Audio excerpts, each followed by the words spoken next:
অসম্ভব ভয় পেলাম আমি। চনচন করে মাথায় রক্ত উঠে গিয়ে মেরুদণ্ডে দিয়ে ঠান্ডা কি একটা বয়ে গেল। আমি তাড়াতাড়ি দরজা খোলার চেষ্টা করলাম, কিন্তু দরজা কে যেন বাইরে থেকে বন্ধ করে দিয়েছে।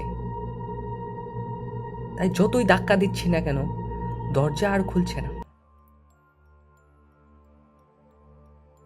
পাগলের মতো লাথি দিতে শুরু করলাম দরজায়।